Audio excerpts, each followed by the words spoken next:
கோவில் மணி ஓசை தன்னை கேட்டதாரோ, இங்கு வந்ததாரோ, கன்னிப்பூ பிஞ்சுப்பூ ஏழை குயில் கீதம் தரும் நாதம், அது காற்றானதோ தூதானதோ. கோவில் மணி ஓசை தன்னை செய்ததாரோ, அவர் என்ன பேரோ,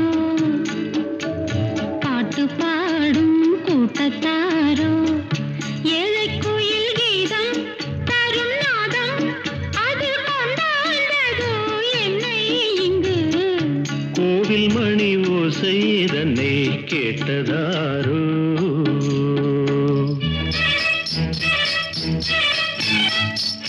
Thank you.